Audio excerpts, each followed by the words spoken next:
আমি আপোনালোকক জনাবলৈ পাই সুখী হৈছোঁ যে আমাৰ বৰ্তমানৰ সাংসদ তথা প্ৰাক্তন কেন্দ্ৰীয় মন্ত্ৰী প্ৰাক্তন অসমৰ মুখ্যমন্ত্ৰী সৰ্বানন্দ সোণোৱাল ডাঙৰীয়াই মোদী মন্ত্ৰীসভাত কেন্দ্ৰীয় মন্ত্ৰী হিচাপে কেবিনেট মন্ত্ৰী হিচাপে স্থান পাবলৈ সক্ষম হৈছে। আৰু এতিয়ালৈকে ডক্টৰৰ কথা গম পোৱা নাই যদিও আমি আশা ৰাখিছোঁ যে আজি 7:15 পিছত তেখেত শপত লোৱাৰ পিছতে এই কথাখিনি পোহৰলৈকে আহিব। আমি আশা ৰাখিছোঁ যে তেখেতে আজি সন্ধ্যাত আমি ভাল খবৰ পাবলৈ সক্ষম হ'ম। আৰু বিশেষকৈ এতিয়া তেখেতৰ আমি দিল্লীস্থ বাসগৃহত আছোঁ আৰু ইয়াত বৰ্তমান আমি লগ কৰিলোঁ আৰু তেখেতে ওলাই গৈছে অলপ সময়ৰ কাৰণে মোদী ডাঙৰীয়াৰ বাকীলৈকে তাতে চাহমেল হৈছে।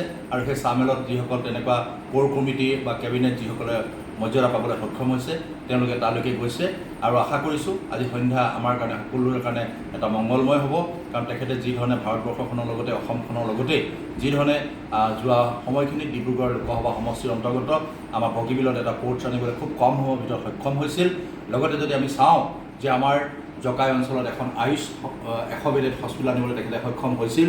আৰু সেইজনেই এজন কেন্দ্ৰীয় মন্ত্ৰী। আজি পুনৰবাৰ তেখেতে নৰূপত কেন্দ্ৰীয় মন্ত্ৰী হিচাপে শপত ল'ব। তেখেতৰ সুস্বাস্থ্য আৰু দীৰ্ঘায়ু মই কামনা কৰিছোঁ। নৰেন্দ্ৰ মোদী ডাঙৰীয়াক শুভেচ্ছা জনাইছোঁ। অসমৰ জনপ্ৰিয় মুখ্যমন্ত্ৰী ডক্টৰ হিমন্ত বিশ্ব শৰ্মা ডাঙৰীয়াকো মই শুভেচ্ছা আৰু কৃতজ্ঞতা জনাইছোঁ। আমি আপোনালোকক জনাবলৈ পাই সুখী হৈছোঁ যে আমাৰ বৰ্তমানৰ সাংসদ তথা প্ৰাক্তন কেন্দ্ৰীয় মন্ত্ৰী প্ৰাক্তন অসমৰ মুখ্যমন্ত্ৰী সৰ্বানন্দ সোণোৱাল ডাঙৰীয়াই মোদী মন্ত্ৰীসভাত কেন্দ্ৰীয় মন্ত্ৰী হিচাপে কেবিনেট মন্ত্ৰী হিচাপে স্থান পাবলৈ সক্ষম হৈছে। আৰু এতিয়ালৈকে ডক্টৰৰ কথা গম পোৱা নাই যদিও আমি আশা ৰাখিছোঁ যে আজি 7:15 পিছত তেখেত শপত লোৱাৰ পিছতে এই কথাখিনি পোহৰলৈকে আহিব। আমি আশা ৰাখিছোঁ যে তেখেতে আজি সন্ধ্যাত আমি ভাল খবৰ পাবলৈ সক্ষম হ'ম। আৰু বিশেষকৈ এতিয়া তেখেতৰ আমি দিল্লীস্থ বাসগৃহত আছোঁ আৰু ইয়াত বৰ্তমান আমি লগ কৰিলোঁ আৰু তেখেতে ওলাই গৈছে অলপ সময়ৰ কাৰণে মোদী ডাঙৰীয়াৰ বাকীলৈকে তাতে চাহমেল হৈছে। আৰু সেই চাহমেলত যিসকল তেনেকুৱা কোৰ কমিটি বা কেবিনেট যিসকলে মৰ্যাদা পাবলৈ সক্ষম হৈছে তেওঁলোকে তালৈকে গৈছে। আৰু আশা কৰিছোঁ আজি সন্ধ্যা আমাৰ কাৰণে সকলোৰে কাৰণে এটা মংগলময় হ'ব, কাৰণ তেখেতে যি ধৰণে ভাৰতবৰ্ষখনৰ লগতে অসমখনৰ লগতে যি ধৰণে যোৱা সময়খিনিত ডিব্ৰুগড় লোকসভা সমষ্টিৰ অন্তৰ্গত আমাৰ বগীবিলত এটা পৰ্ট আনিবলৈ খুব কম সময়ৰ ভিতৰত সক্ষম হৈছিল।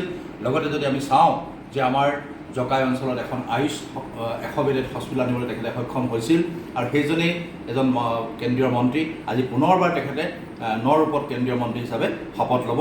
তেখেতৰ সুস্বাস্থ্য আৰু দীৰ্ঘায়ু মই কামনা কৰিছোঁ। নৰেন্দ্ৰ মোদী ডাঙৰীয়াক শুভেচ্ছা জনাইছোঁ। অসমৰ জনপ্ৰিয় মুখ্যমন্ত্ৰী ডক্টৰ হিমন্ত বিশ্ব শৰ্মা ডাঙৰীয়াকো মই শুভেচ্ছা।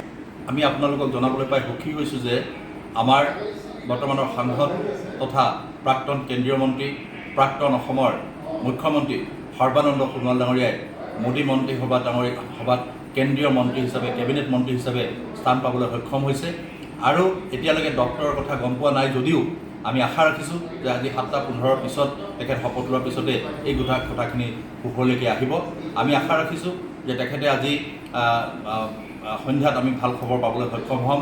আৰু বিশেষকৈ এতিয়া তেখেতৰ আমি দিল্লীস্থ বাসগৃহত আছোঁ আৰু ইয়াত বৰ্তমান আমি লগ কৰিলোঁ আৰু তেখেতে ওলাই গৈছে অলপ সময়ৰ কাৰণে মোদী ডাঙৰীয়াৰ বাকীলৈকে তাতে চাহমেল হৈছে। আৰু সেই চাহমেলত যিসকল তেনেকুৱা কোৰ কমিটি বা কেবিনেট যিসকলে মৰ্যাদা পাবলৈ সক্ষম হৈছে তেওঁলোকে তালৈকে গৈছে। আৰু আশা কৰিছোঁ আজি সন্ধ্যা আমাৰ কাৰণে সকলোৰে কাৰণে এটা মংগলময় হ'ব, কাৰণ তেখেতে যি ধৰণে ভাৰতবৰ্ষখনৰ লগতে অসমখনৰ লগতে যি ধৰণে যোৱা সময়খিনিত ডিব্ৰুগড় লোকসভা সমষ্টিৰ অন্তৰ্গত আমাৰ বগীবিলত এটা পৰ্ট আনিবলৈ খুব কম সময়ৰ ভিতৰত সক্ষম হৈছিল। লগতে যদি আমি চাওঁ যে আমাৰ জকাই অঞ্চলত এখন আয়ুষ 100 বেডেড হস্পিটেল আনিবলৈ তেখেতে সক্ষম হৈছিল। আৰু সেইজনেই এজন কেন্দ্ৰীয় মন্ত্ৰী। আজি পুনৰবাৰ তেখেতে নৰূপত কেন্দ্ৰীয় মন্ত্ৰী হিচাপে শপত ল'ব। তেখেতৰ সুস্বাস্থ্য আৰু দীৰ্ঘায়ু মই কামনা কৰিছোঁ। নৰেন্দ্ৰ মোদী ডাঙৰীয়াক শুভেচ্ছা জনাইছোঁ। অসমৰ জনপ্ৰিয় মুখ্যমন্ত্ৰী ডক্টৰ হিমন্ত বিশ্ব শৰ্মা ডাঙৰীয়াকো মই শুভেচ্ছা আৰু কৃতজ্ঞতা জনাইছোঁ।